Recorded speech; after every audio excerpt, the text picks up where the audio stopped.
Hi, thank you all for being here this evening, on this beautiful evening. We've got a really packed schedule tonight, but I just want to start by thanking and then ceding the floor to our fantastic partners that have made this possible.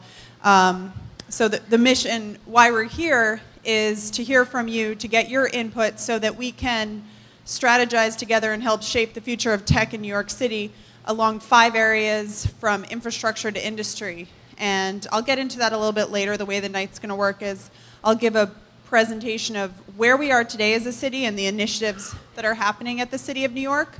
And then we'll break into groups and you'll have the opportunity to suggest specific, tangible plans and ideas that we can actually put into action. And I should probably introduce myself. My name is Rachel Haot. I'm the city's Chief Digital Officer. So before we get into any of that, thank you all for being here. And I'd like to thank the Coalition for Queens, and I'd like to thank Code for America NYC Brigade for their phenomenal partnership, for bringing us this space, for providing refreshments and snacks in the back. And we certainly couldn't have done it without them. So I think now, Jukay and Myra, if you want to give a few words, we'd love to have you. Thank you so much. Great. Hello, everyone. Thanks a lot, Rachel. And thank you for working with us to put together this event. So I'm Jukay. I'm the founder of Coalition for Queens. We're a nonprofit working to make Queens a leading tech community here in New York to help support New York's growing tech community. So we're really happy to be involved here to help facilitate the discussion of the growth of tech here in the future. So just to let you know a little about Queens in case you're visiting from elsewhere, it's a borough of 2.2 million people. It's one of the most diverse communities in the world, and we really see that as one of the strengths of our great borough, and we hope we can have that contribute to New York's growing tech community. There's a growing tech community here in Queens as well, with companies such as Shapeways with a 3D printing factory here, with Uber with their New York City headquarters here. Cornell NYC Tech is building a campus on neighboring Roosevelt Island that's going to have a huge impact on Western Queens in the future. We got some folks from Digital Natives here, which is a great digital agency here as well. So, we're really excited to be part of this growing community, and we want more people like you to hopefully be involved in it and help us grow this as well. So what do? We do events such as Queens Tech Meetup and other events like that here, and as well as Startup Advisory Day. We want to do things to help the entrepreneurs and companies here in Queens grow. And we also want to not only help existing entrepreneurs and companies, but get more people involved in the tech community as well. And I think that's really one way we want to help the community grow in the future. So right now, the existing tech community, there's about 12% female participation. Hispanics and African Americans represent about 7% of the tech workforce. And immigrant-owned companies in New York represent about 1.5% of the tech workforce. Now, we believe that everyone should have the opportunity and to enter the tech industry, and we want to empower other people to do that. So we created an education program called Access Code that's giving people the opportunity and the skills to enter the tech industry. And we're really proud to have our first class with over 50% women, 50% underrepresented minorities, and 40% immigrants as well, that's broadly reflective of Queens and our great city. And you can see our first initial class of 21 great students. It's a 10-week program where they learn how to build iPhone apps from no background in coding to learning how to build their first apps and launching them. You can see for the apps there. So we want to do other things and work with people in Queens and elsewhere to get more people involved in tech because we believe in the potential of it. And last, longer term, we're also working on advocacy initiatives. We're working with the state. Governor Cuomo gave us some funding to create a tech zone for Western Queens and Roosevelt Island. Brooklyn has undergone a similar process with the Brooklyn Tech Triangle Plan. So for us, in the next couple of years, we want to work with the stakeholders here and with the tech community, with yourselves, to kind of envision what this future tech community is going to look like. Working with Cornell, working to look at transportation improvements, space, green spaces. What else can we do here in Queens to help grow New York's tech community? So, thank you all so much for coming. I look forward to hearing from you and working with you and hearing the great thoughts and input that you're going to put into the NYC digital roadmap tonight, and hopefully work with you in the future. Thanks. Awesome. That was a great foundation for the evening. And actually, before I go, I'm going to give Noel a chance to speak if he'd like to share a little bit about Code for America with everyone. Thank you very much. Howdy, neighbors. I can see my apartment in Greenpoint right from here, so it's good to be with a bunch of fellow neighbors. My name is Noel Hidalgo. I work for Code for America. We have this really small meetup here in New York City called Beta NYC. There you go, meetup.com/Beta NYC. Just another meetup that we have here in New York. What we really focus on are three things: open government, civic technology, and civic startups. We are some of the advocates and the individuals that have really pushed forward and given Rachel and NYC Digital, as well as NYC.gov, the platform to stand on to open their data. We've stood there, we helped get passed Local Law 11 of 2012, which is the city's open data bill, and just recently worked with the city to get the Pluto data, which is the city's tax lot data, free and open. Beforehand, it used to cost $1,500 every time that you wanted that data source. So we're having a hackathon. Well, no, we do a hack night just about every week, every Wednesday, to be precise. We have ours next Wednesday. This Wednesday. Next Thursday is when we're focusing on bike data. So this Wednesday, we're going to be focusing on Pluto data. Next Wednesday, we're going to be focusing actually again on Pluto data, and I should have written all this down because it would have been a lot easier to remember. So this Wednesday, Pluto data, next Wednesday, Pluto data, and then the Thursday after that is city bike data. Yes, okay, thank you. I'm nervous. I'm going to turn this back over. Meetup.com/Beta NYC is a much better representation of what I just said. Thank you very much. Thanks, Noel. Noel is awesome.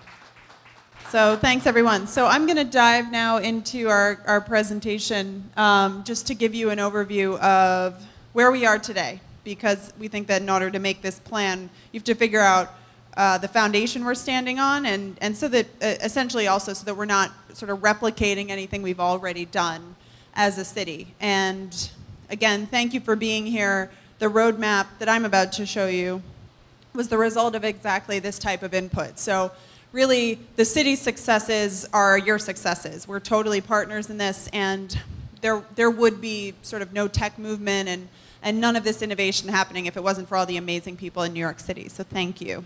So first, so we start with our leader. So this helps to make my job a lot easier. Our mayor himself, Mayor Bloomberg, is a technologist, he's an entrepreneur, and he's an innovator. So he truly understands and knows what it takes to launch a tech-driven company, since Bloomberg LP is one of the most successful tech companies in the world. And he's really passionate about supporting entrepreneurs and supporting innovation and efficiency in all things. Because we realize that the way that individuals find information, share information, live their lives is changing rapidly, in January 2011, Mayor Bloomberg and Commissioner Catherine Oliver, who's the commissioner of the Mayor's Office of Media and Entertainment, who had the whose brainchild NYC Digital is, they decided to create the office NYC Digital and to appoint the city's first chief digital officer, with the mission to realize New York City's potential as one of the world's leading digital cities. And so I joined the city in January 2011. But with such an exciting but broad goal, we decided the first thing we needed to do was to make a plan. And to start that plan by taking stock of where we already are today. So over the course of my first 90 days in the role, along with my colleagues in the Mayor's Office of Media and Entertainment, I met with dozens of city agencies, learned a lot of new acronyms. I asked them, what's working, what's not, what would you love to be launching that for some reason you're not able to? And we also solicited an enormous amount of input from the public. So we asked on social media, in meetups like this, thanks to people like Noel, what people wanted to see, and we got over 4,000 points of input from the public as well. And the result of all of that input is New York City's digital roadmap, which you'll see right here. And it is based on 5 key areas, and these areas came through the research that we did. So even though we may focus or we may execute specifically on engagement online or industry support of the tech sector, we know that we need to be focusing on all 5 areas in order to be successful at any one. So the basis is access, obviously. Everyone's got to be able to get online if these innovations are going to mean anything. So infrastructure, internet access for all. The next step up is education. Once we all have access to this incredible resource, we need to know what to do with it. And that's everything from basic literacy, knowing how to send an email, knowing how to apply for a job online. These are things that are critical to the economy, all the way up through getting your PhD in computer science, helping to fuel our tech sector to the next level. The third piece in the plan is open government, and I think that Noel did a good job in summarizing, because his beta NYC group is very close, focused on open government, what those objectives are. Essentially, it's about supporting more transparency, putting more information in the hands of the public, and creating opportunities for the public and government to work together to potentially create new solutions that we hadn't thought of before.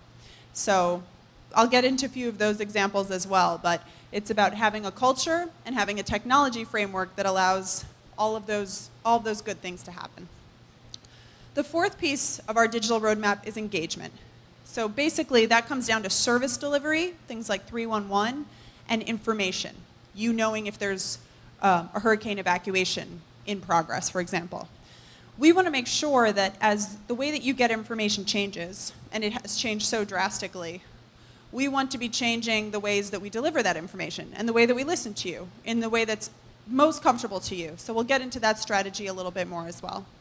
And finally, the tech sector. So hopefully, if we are investing in those 4 areas I mentioned, we're laying the groundwork for a thriving technology sector, which, in addition to helping to create the future of our economy, creating thousands of jobs, it's going to help create the innovations that make life easier for everyone. Innovations that will be done best by the tech sector, and we want that to continue to happen. So that's it in a nutshell, but I'll go into each with a few examples so that you can see what that really means. So first, access. So the number one thing when we asked people what they wanted for the city's digital roadmap was free public Wi-Fi. Everybody wants free municipal Wi-Fi for a number of reasons. New York City's size, the complexity of our geography, we've got tall buildings, we've got big parks, et cetera. It is extremely complex and costly to implement free public Wi-Fi throughout all 5 boroughs. But some of the ways we've seen a lot of success at achieving this is through public-private partnerships. So an example of that could be a tech company wants to do something good for the city. They probably want to get some recognition for it, some publicity, some visibility. But in the end, they are delivering a service that's critical to the city. What we get is, at no cost to taxpayers, the kind of connectivity that we want. So a great example of that is the city's public-private partnership with AT&T. Today there are 26 parks where you can walk in and get completely free Wi-Fi, unlimited. In addition to that, thanks to the city's Department of Information Technology and Telecommunications, or DOIT, their franchise agreements, Time Warner and Cablevision have also hooked up another 30 parks that have Wi-Fi access. Those have a cap of, the free access for those ends at 30 minutes per month, which I know is not great, and after that it's $1 per day. But they did build out all of that infrastructure at no cost to the city, and if anyone knows of any other tech sponsors who would like to provide it fully free, we would welcome those as well. So today there's free Wi-Fi in over 50 parks. There's also Wi-Fi in corridors such as by Google in Chelsea, and an increasing number of spaces where companies see an opportunity to give back to their communities.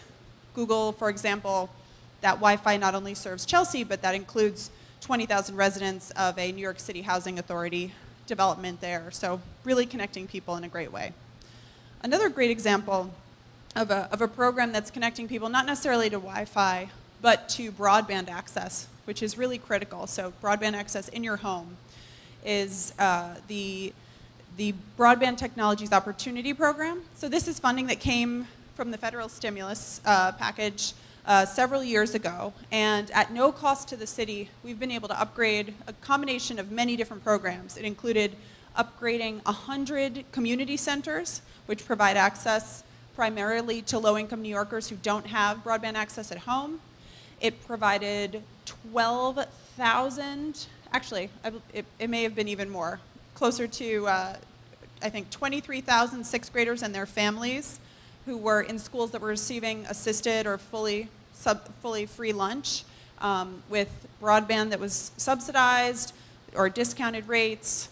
Equipment, training was a requirement of the course, and in their classrooms, the teachers were forced to integrate it into their curriculum.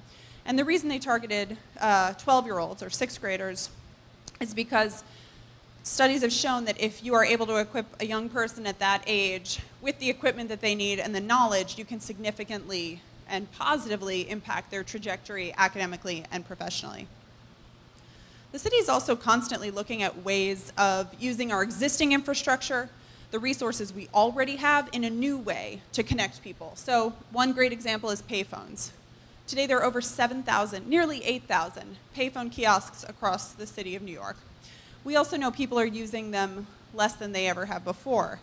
But New Yorkers love to stay connected. So is there a way where we can reimagine or repurpose those 7,000 kiosks?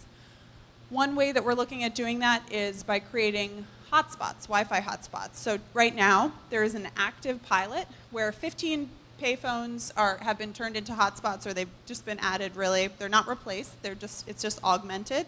And within 200 feet, you're able to access the internet at no charge through the kiosks. In addition, we know everybody wants more cellular service and Wi-Fi in the subways. This is something that's absolutely critical. The subways are managed by the MTA, which is separate from the city of New York, but that doesn't stop us from working very closely with the MTA to encourage this growth, to make sure that we're supporting it in any way that we can. Currently, there are 30 subway stations right now that do have cellular service as well as wireless, and there is a plan to expand that to all 277 underground stations over the next several years. And finally, the NYC digital van. So in addition to the computer labs, and those BTOP programs, by the way, all together have served over 300,000 low-income New Yorkers who otherwise would not have a way to access the internet through broadband, although, of course, probably the majority of them can do so through their phones. In addition to that, one of the programs that's part of that is the NYCHA digital van. So NYCHA, New York City Housing Authority, is served by these roving, essentially mobile computer labs with internet access and Microsoft Office, so you can create a document, you can update your resume, you can apply for a job. And not only do they post their schedules, but they tweet them, since time is of the essence as they move throughout the boroughs. Building on access, we have education. And education is absolutely crucial to so many elements of New York City's future. Today, the city has served and sort of educated to some degree, whether it is from basic digital literacy all the way up through PhD, around 1 million New Yorkers in various different ways, and has over 40 programs that serve them along those lines. And I'd just love to speak a little bit about a few examples of some of those most recent launches and programs that we've seen. So who here is familiar with what this image is of at the bottom there? Okay, maybe a few. Who here has heard of the Cornell Technion School, which Jukay was talking about? Great. So this is perhaps one of the most exciting, the word that's often used is game-changing initiatives that Mayor Bloomberg has put into motion within his administration. And essentially what he did was he created a competition.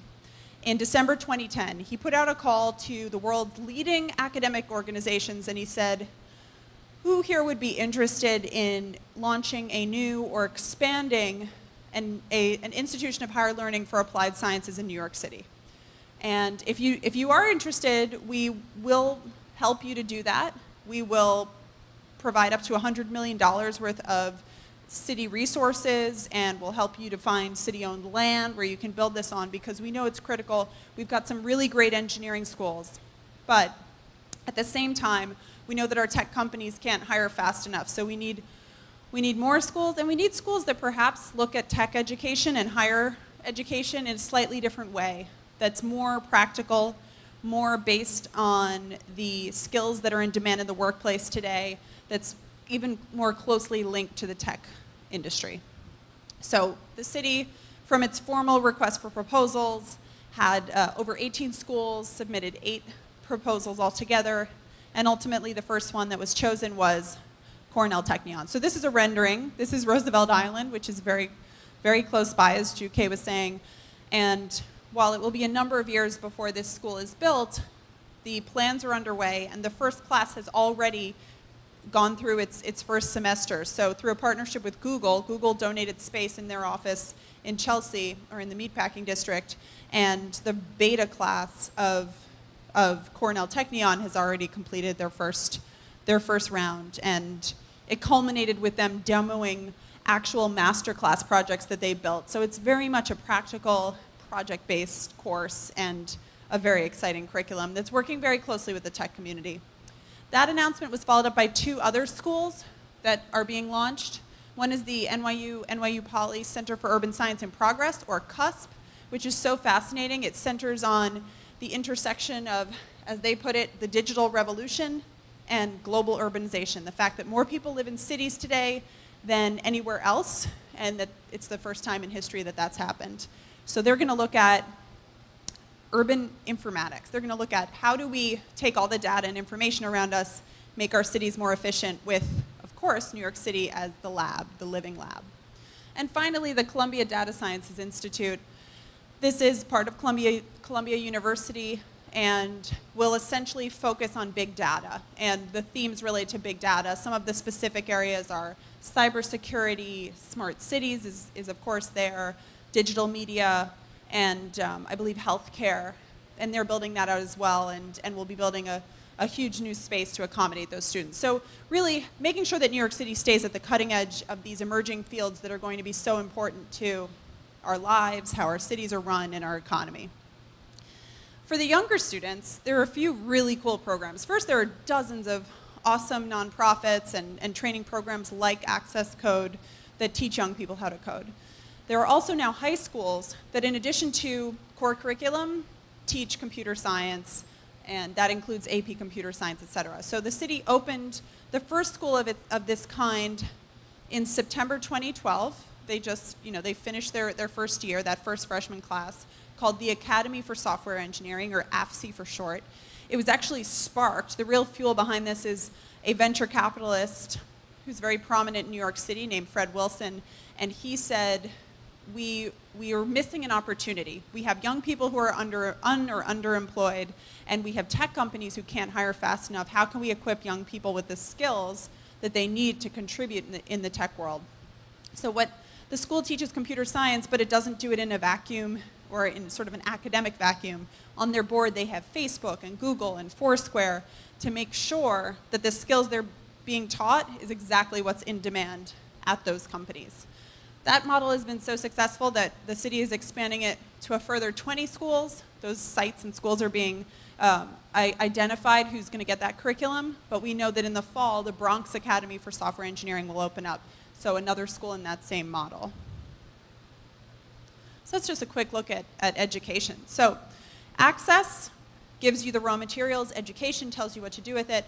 Now with open government, this is where we're really able to see some exciting interaction and engagement and development happen that improves the physical world around you, the city around you. So I'm sure at some point in your life, engaging in some kind of government process, you've thought, there must be a more efficient way that this could be done. And the great thing about open government is you now have the tools to fix that. If you have a great idea, if you have it all mapped out in your mind, with open government, you're able to create those innovations because the data and the information underlying those systems is made available to you. And some examples of that include the city's open data platform, which today provides over 2,000 data sets. Everything from where the hurricane evacuation zones are, up through where the dog runs are, Wi-Fi. There's a lot of performance metrics. SAT scores by neighborhood is one of the most popular data sets. Response times by emergency vehicles. It's really a wide array. The city also has a number of APIs that are accessible, including perhaps one of the most utility, which is the 311 Content API. So essentially you get the same scripts and information that you would see in 311. So you can ask a question, you can get those responses, and this allows the creation of 311 apps and websites. And since more than 2/3 of 311 questions, the city's customer service platform, are resolved simply by giving information, not actually by logging a ticket or a service request, that actually goes quite a long way. But there are many others, and I really encourage you to check them out at nyc.gov/data. Now, to make sure that people get excited about data, because what we found is, and I think really what pretty much any platform has found, and that's why they hire people like API evangelists, is that the adage, if you build it, they will come, is not true.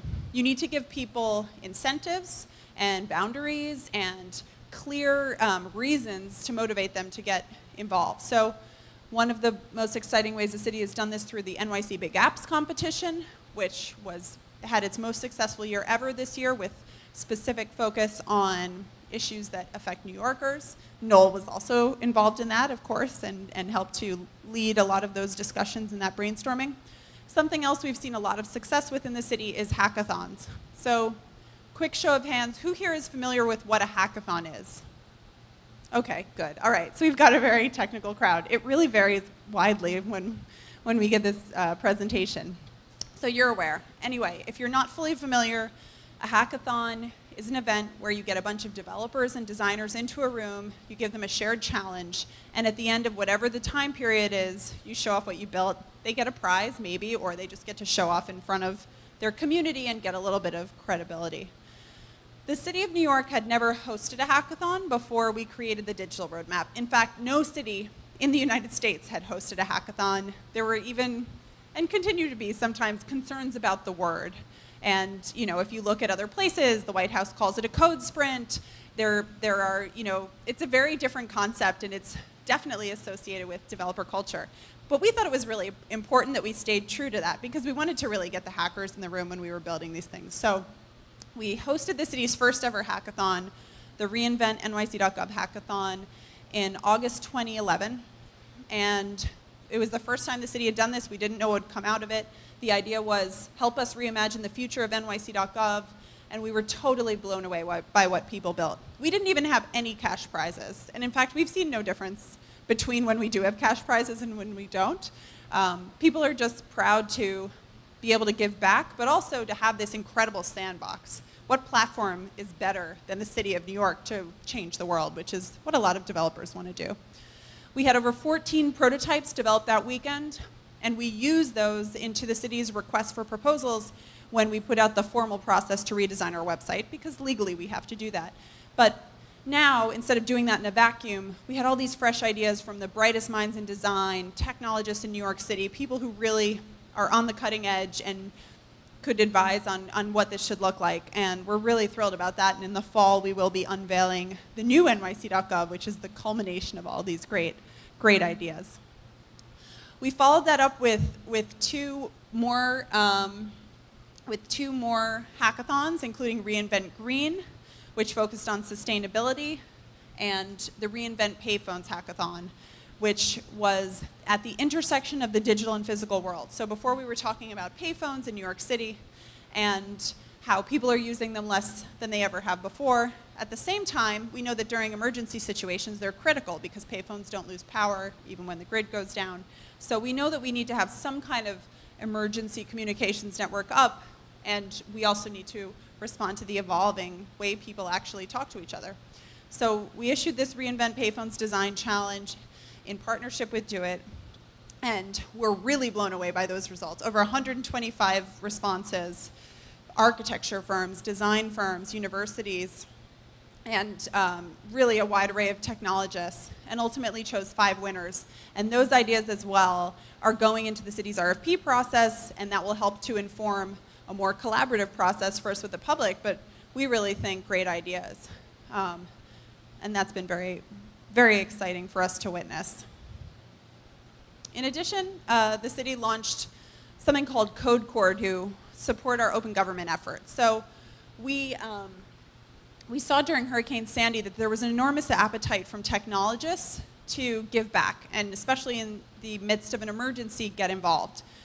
We had actually over 900 technologists approach us through the New York Tech Meetup. Everybody wanted to do something, so we saw there was a big opportunity there. Of course, in the height of an emergency, there's not really time for the city to get legal agreements signed and people vetted so that they can partner with city agencies. We also don't want to waste anybody's time because city agencies are already probably going on 36 hours without sleeping, and they've got a lot they need to get done. So we thought, let's be strategic about this. And we created Code Core, which is essentially like a local National Guard for technologists. In the event of an emergency, all of these groups are vetted and cleared, these organizations. We work only with organizations, not directly with individuals, so that the organizations have to vet them. And those are the ones, those folks will reach out to, and if they're interested, they can partner with us, they can help us analyze data, they can help us build apps, deploy technology, and do things that basically really can make a difference in saving lives and keeping people safe. We have over 14 partners right now, including a lot of the major engineering schools. Code for America NYC Brigade, of course, is one of them. But Facebook, Twitter, 10gen, Etsy, Code Academy are all on board as well.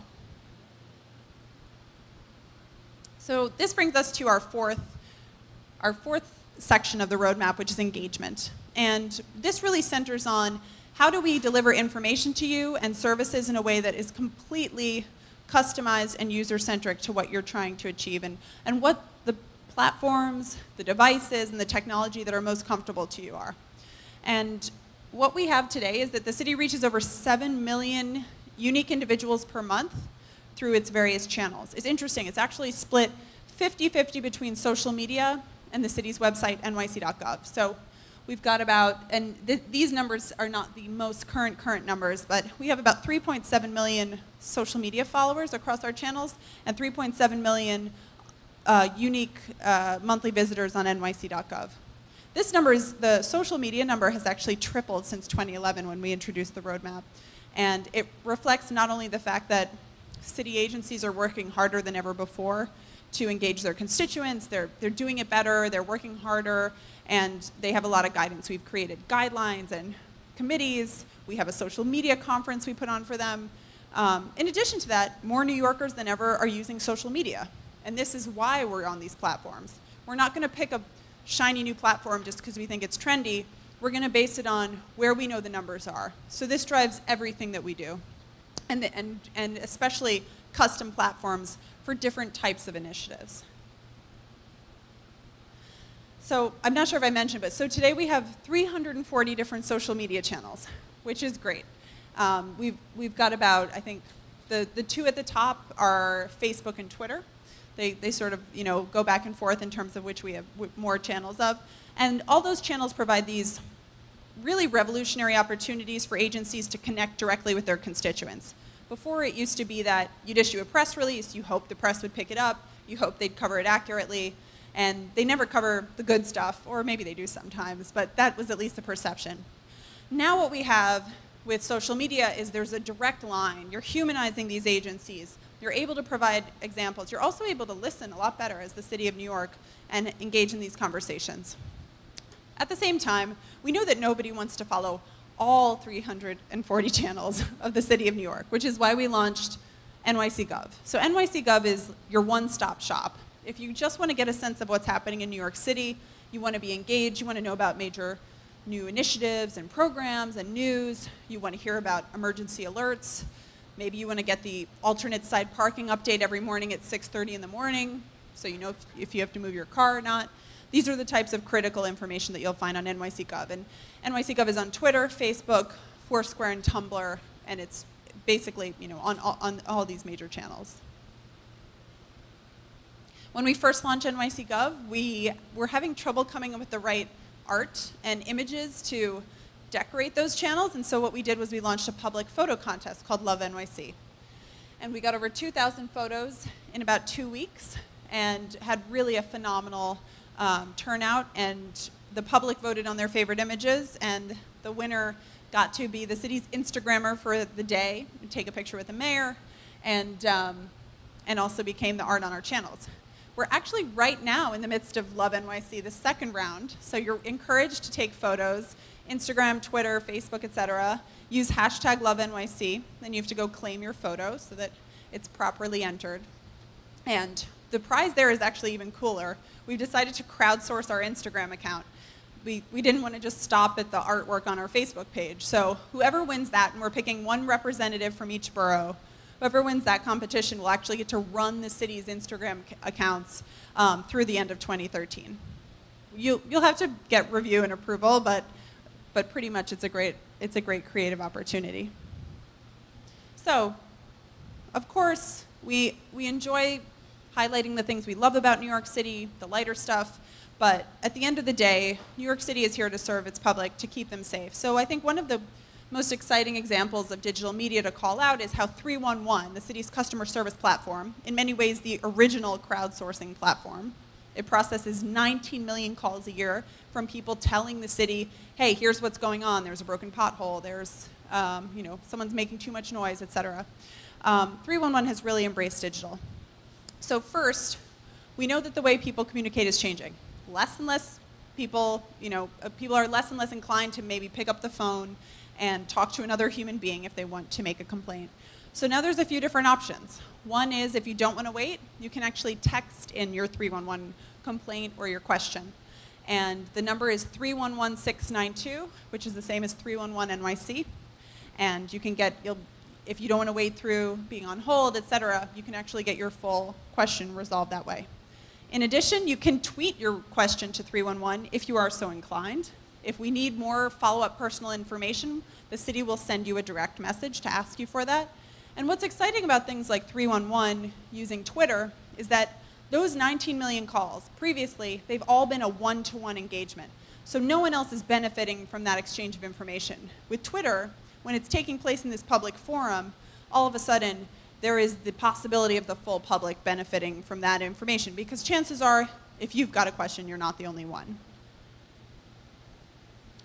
The city also has a range of mobile apps that it has launched, and just to give you a few examples of these, so when I first joined the city and I was getting input from the public on the digital innovations that were most exciting to them, one of the top requests was, I really wish there was a 311 app that would allow me to just take a photo of a pothole, detect my GPS location, and send it to the city.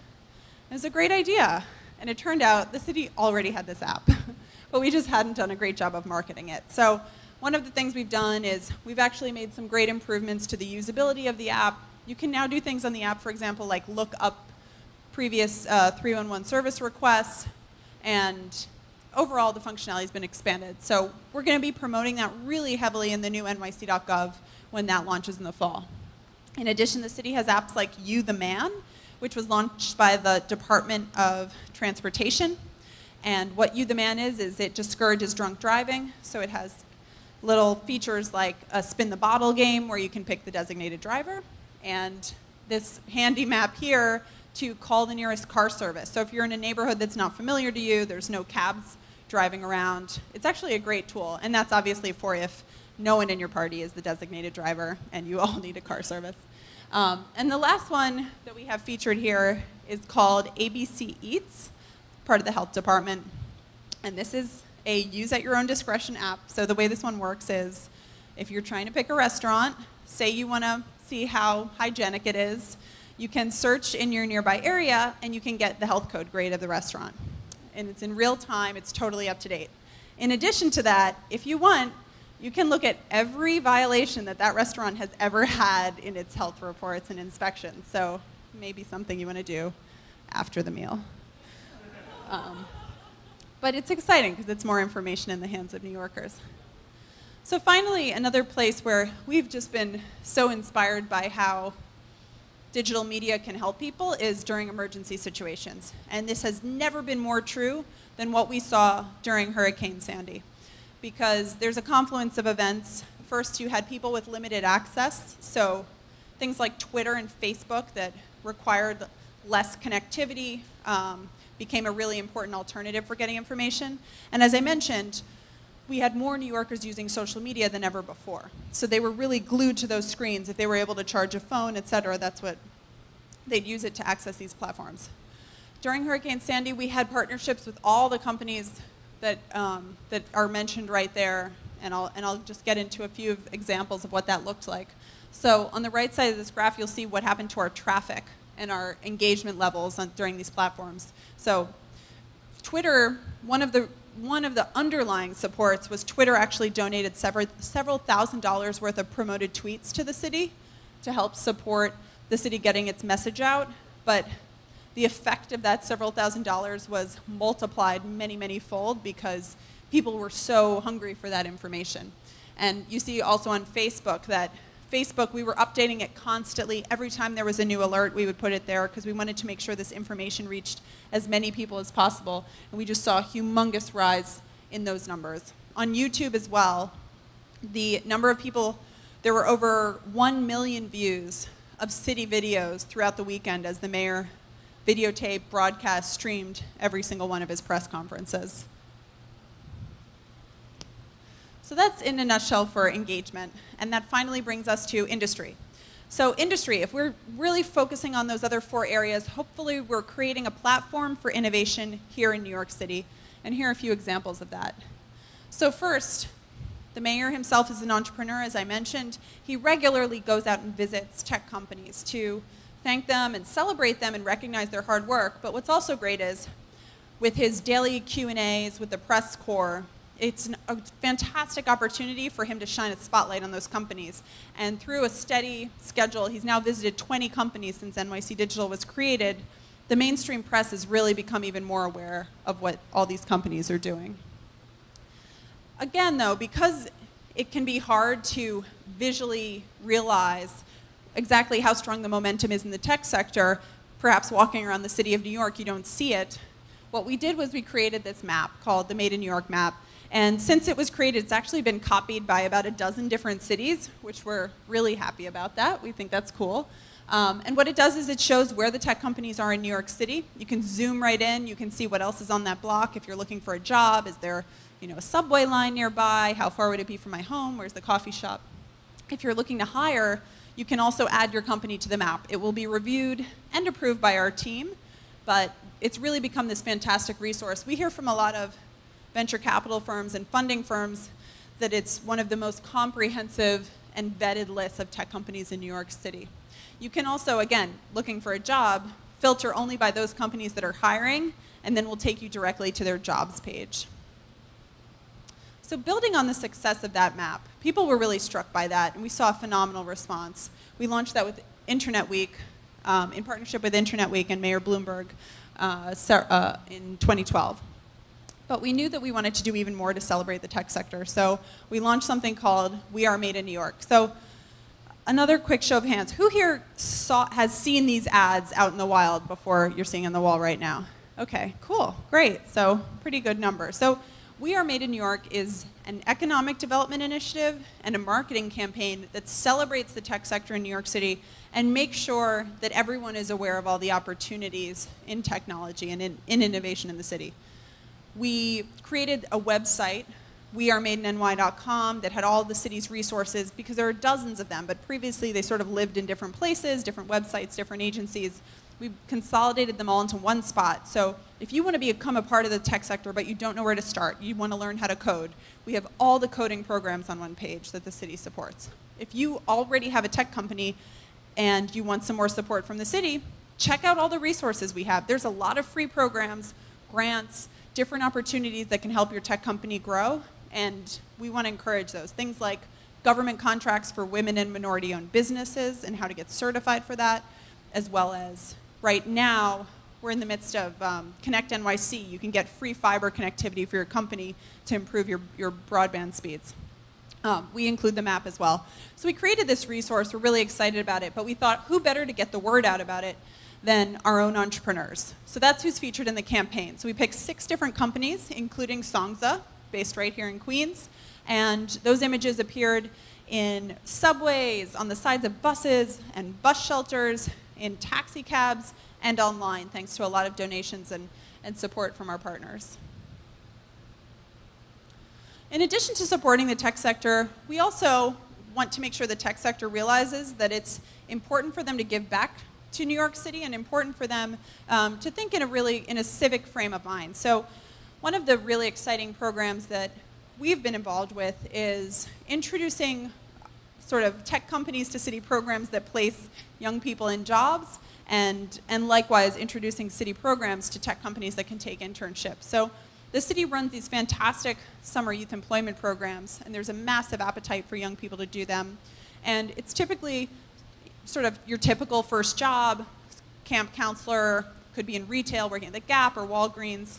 And we thought, how cool would it be if we introduced a lot more of these young people, most of them from public schools in New York City, to tech careers. So this summer we placed about 300 young people with internships in the tech sector, opened up a fully new sort of set of horizons and opportunities. All these jobs are paid, they're paid minimum wage, but that's helpful because oftentimes these tech internships are unpaid, and that's a luxury a lot of our young people just don't have in New York City. So the outcome we're going for is we want more diversity in the tech sector, we want more young people in New York City to be aware of the enormous job opportunities and career opportunities out there, and we're excited to build on it. 300 is a great number, but the city places 30,000 young people altogether, so we definitely want to build on that further. And if you are a tech company and you would like to get involved, you can just go to wearemadeinny.com and click on the volunteer tab. Another way that we're trying to support inclusion and make sure everyone's part of the new tech ecosystem is through the digital toolkit. And what the digital toolkit does is it helps small businesses to get their footing in the digital world. So we're talking not about startups, but about brick and mortar, mom and pop shops, the type of business like a bodega, a nail salon, dry cleaner. And what this does is it provides sort of the groundwork and the tools that you need to grow a presence online, to grow your business, to increase revenues. It's taught, we launched this in partnership with the Small Business Services Department, and it's taught in the city's business solution centers across the 5 boroughs. Yet another element of the city's industry plan that's super exciting is that the city will become one of the first cities in the world to roll out its own top-level domain. So a top-level domain is a web address, the end of a web address, like .org, .com, .net, .info. But for the first time, they're allowing cities to have them, as opposed to in the past they've had countries, et cetera. We're very excited to be a part of this, and initially our real focus is to make sure that this is going to locally based New York City residents, organizations, and businesses, and that we really help to just highlight all of those opportunities and add an element of location and a sense of home even as you're browsing the internet, browsing the digital world. You can get a sense of the physical as well. The timeline for that is currently looking like that will be fully open to the public late 2013, early 2014, but probably more into 2014. So I'm about to turn over to Seema, but I also just want to mention, so Seema has been the mastermind behind 4 of our roadmaps. She's done an absolutely fantastic job. 4 of our roadmap meetups, enormous amount of coordination. She's also the person behind the digital toolkit for small businesses, and 2 of our hackathons, the Reinvent Payphones Design Challenge. So anyway, now that I've embarrassed you, Seema's going to tell us next steps.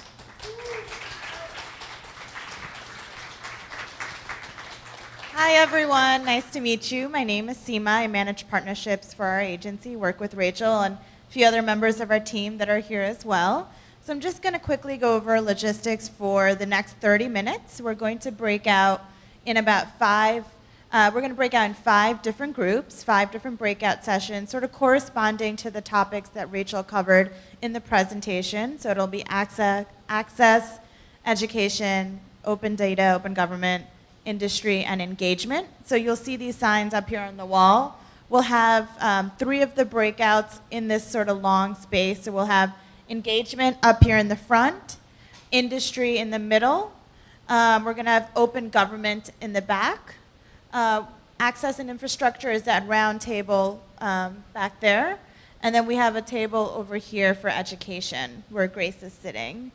And so we're going to break out for about 30 minutes. This is really an opportunity to sort of get into a group discussion around some topics or feedback that you'd like to provide to the city. There will be someone from the NYC digital team in each one of the breakout sessions, just copiously taking notes, basically a fly on the wall. We're not in any way trying to help steer the conversation in a specific direction or anything like that at all. We'll just be there with our iPads or notebooks taking notes to make sure that we are gathering as much information as we can before we produce the final version of the digital roadmap. So I'm just going to give you a few sort of jumping off inspirational kinds of sentences or thoughts that we put together as you're in your breakout, but again, this is entirely group-led. The first piece on how can we meet the access and infrastructure needs of a big city, sort of thinking through that, especially in the context of New York. How do we ensure that students and transitioning professionals have the technology, education, and skills they need to really compete? The third piece is how can we help grow the open data and open government movement here and also nationally and potentially internationally? The fourth piece is what are some of the innovative engagement strategies that can help us better communicate with New Yorkers, specifically digitally, but also in the physical space. And the fifth piece is how do we support a vibrant and inclusive tech industry here in New York and across all 5 boroughs. So again, we'll break out into the sessions for about 30 minutes. We'll reconvene. The one thing that we request is that if you can appoint someone from your group to, when we reconvene, to actually just share the thoughts and share the top recommendations or the discussion points that your group, sort of discussed with the larger group. So, if you could just select one person to be the person that will report back and tell us what your group discussed, that'd be great. So we'll meet for 30 minutes. Again, the way that the space is broken out, engagement up in the front, industry in the middle. We'll do open government in the back. That's access and infrastructure. And there's education. Thanks, guys. Hi, everyone. Thank you for breaking out into those groups. We're actually going to get back together and hear back from all of the leaders from the different teams. Can we have the 5 people that are reporting back to everyone just sit here up in the front? You'll have about 2 minutes to sort of report back to the larger group with what your group discussed, and then if there are 1 or 2 questions that we can take right after each of the report backs, then we'll do that as well. So I'll give it over. David, were you access? Give it over to you. Hi, thank you. I'm reporting on the access and infrastructure, the poor stepchild. There were only a few of us, but if it weren't for access and infrastructure, all the other issues wouldn't have the platform that they need. We came up with a few points. The first one, I think, is the need for more entrepreneurial access and infrastructure. Companies create more competition. We know the city, under Mayor Bloomberg and Rachel, has been great in creating new entrepreneurs in the digital media space. But there's an opportunity, I think, when the group thought to create more potential entrepreneurs, and they're out there, and I've seen them. The other point we think is important, that there should be more transparency, which I think this administration has been great on in general, but to let people know what infrastructure companies are out there, what opportunities there are for whether it's wireless, whether it's fiber, whether it's distributed antenna systems. These are all opportunities for people to know more about who are the companies, who do they contact, how do they get the service. And along those lines, maybe in the next administration, a public advocate, would be able to take suggestions, complaints, ideas from the public as in a clearinghouse place. The other point is maybe to expedite the franchise process, which is what allows these companies to provide the infrastructure in the rights of way. That's a more complicated issue. And finally, I think on payphones, what the city did with the design was really great, and there will be an opportunity to create a whole new bells and whistles for the payphones but there will still be a need for an actual voice communication service. So thank you. Anyone have any questions for David?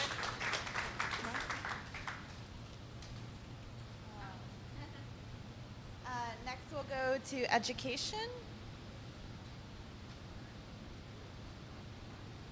One mic, two guys. Yeah. I brought him over. He's the smart one. I'm just the attention hog. But here you go.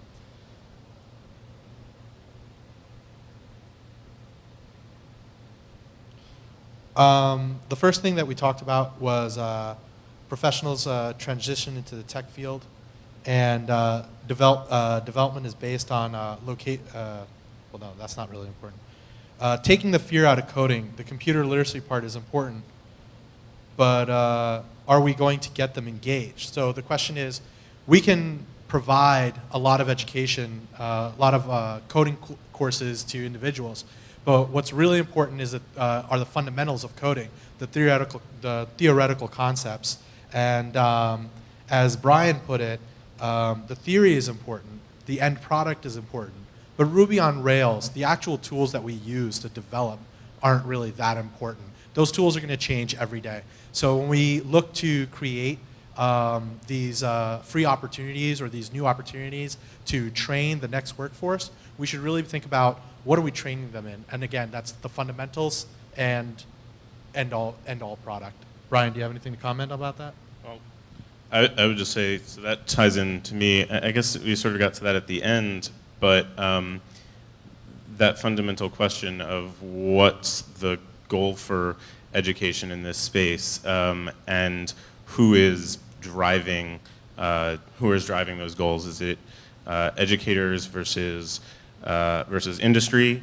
And what is the goal? Is the goal to create innovators? Is the goal to create job fillers for, create new software engineers? Is it just to equip people with the computer skills they need to do all sorts of more disparate jobs? And that seems to be, at least to us, was not a question that we had solid answers to. But that ties back into that same exact thing. Where on that continuum do you fall? You don't know if you don't know what those goals are. I think a second thing that we actually talked about, not necessarily the second thing, this isn't in order, I just kind of rambled notes as fast as I could. But it's about finding a happy medium between where technology exists in our schools and how while not letting it be a distraction.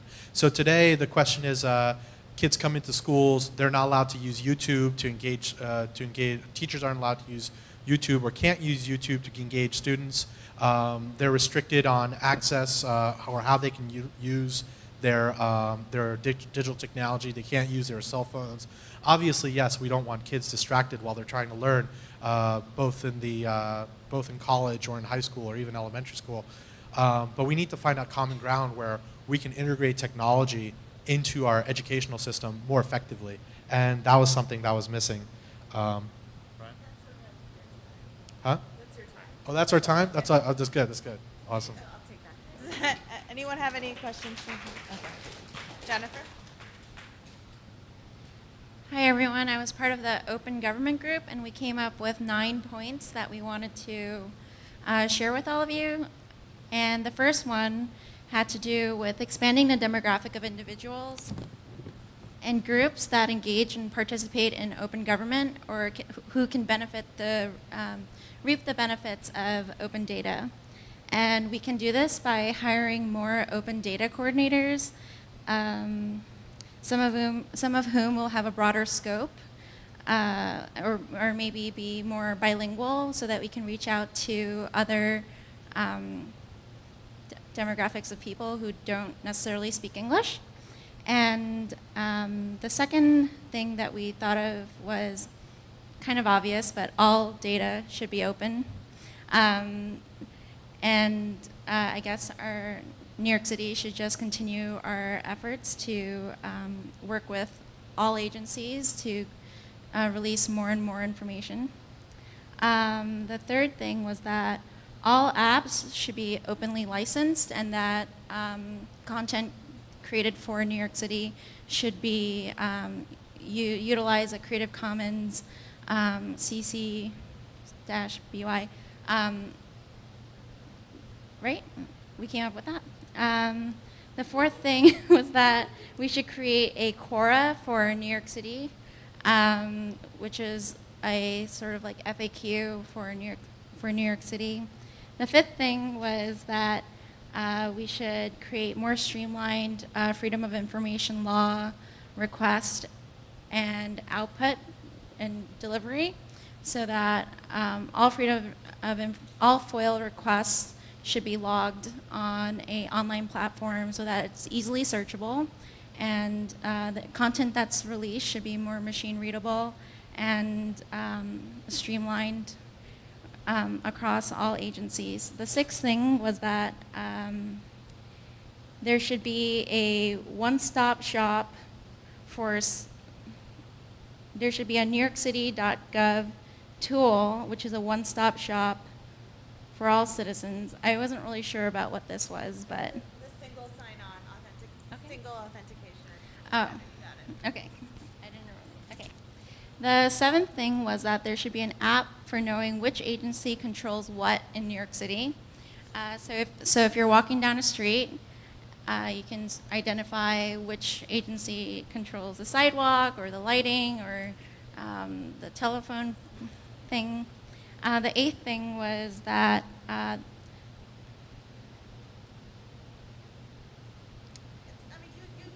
touched on all of them. No, there was another one actually. Yeah, actually, I can't read my handwriting. Sorry. Sorry, I didn't mean to cut you off. All right. Engagement. Hi, sorry, my bad. Yes, I'm for engagement, and pretty much the main points that we've discussed was, well, three aspects, which is emergency, engagement, and apps. For emergency, mobile power for any location that's out of power, pretty much a mobile truck that will come across and allow people to charge their devices. Another one was a portable communication center for internet, which that could pretty much be used for engagement as well for those seeking job employment awareness. Another aspect of engagement was to try and get youth awareness through education facilities, jobs, internships, etc.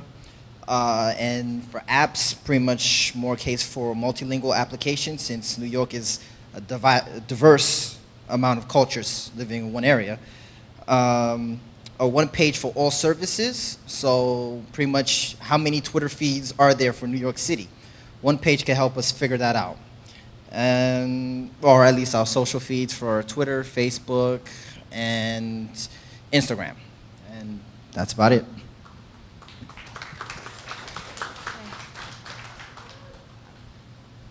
Industry.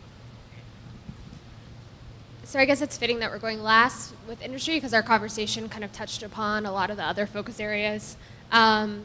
We talked a lot about assisting people getting into the digital or tech industry and what that means in terms of everything from education to having affordable and flexible classes and courses and workshops. We also spoke about promoting incubation, providing services for connecting people with lawyers, with venture capitalists, and with people with other skills, and matching, connecting, advising, and those types of things. There is also a big point about reforming education and making sure that people who are currently involved in the industry can get involved in teaching students who are engaged in learning new skills, which somebody wanted to point out that's no longer here, that's about changing certification requirements. We also had discussed about engaging small businesses and meeting people where they're at in terms of helping businesses who aren't necessarily online or engaged digitally, and helping companies adapt and to inform them about resources and technologies that may be able to improve their efficiency of services and that sort of thing. We also discussed, in terms coming back to education, people getting into the field, the need for continuing promotion of basic literacy, and also contextualizing different career paths in terms of the sequencing of type of skills that are needed, and kind of how people got to where they are, giving that information to new people, which is, so I think that pretty much covers it. So. Does anyone have any questions for any of the points that were discussed? I just had a question about access in general, so from the beginning, and essentially I was curious, why is the demand for access free? Why can't it be similar to like how we have it with the MTA, where we pay for our ride, we could pay, say, a reasonable fee, 50 cents for the day or X number of dollars for the hour, something reasonable, not $2.50 or per hour or something like that. And that could help offset costs for free Wi-Fi. And I was curious to learn why that wasn't something observed or something that was perhaps reviewed. I know that there was something that was mentioned before about a current company that's offering something somewhat free, but not really. And I didn't really catch that part, but that was a question that I had about access. So, what Rachel had mentioned before was that there is a provider that gives, in some of the parks, free Wi-Fi for about 30 minutes, and then you have to pay sort of additional usage on top of that, was the pilot she was referencing. And the other thing is it's also something that we're thinking about as well. I mean, there's a cost to get it first, the tools and the technology in place, and then there's a cost for usage. So there's sort of a variety of different costs that come into play in terms of free wireless. So, but yeah, thanks for that note. Oh, sorry. Yeah, and on the subway, I think part of it is you have a discrete, that's just on the platform, so you have a discrete area where that infrastructure is built out, rather than trying to have a mesh network throughout the city. So it's a different infrastructure. All right. Anything else? All right. Well, I just wanted to close out and say thank you so much for spending the evening with us today. Appreciated all of your candid feedback, your thoughts, your ideas on sort of improving the city that we all live in. We're New York City residents first before we are city employees. So we appreciated all of the feedback and appreciated being really honest and candid with all of us. Wanted to just thank Jukay and Coalition for Queens and Noel from Code for America one more time for helping us sort of convene this and make it a really great event and a really great turnout. So thank you. And I just want to add another thank you to Grace, Jacob, and Ronald, who also volunteered their time into the late hours to do note-taking at all of your wonderful groups. And of course, to Seema for organizing it again. So thanks again, everyone. Have a wonderful evening. And if you want to continue to provide input, you can tweet using hashtag NYC Digital. And you can also email us and post to the meetup. Thank you so much.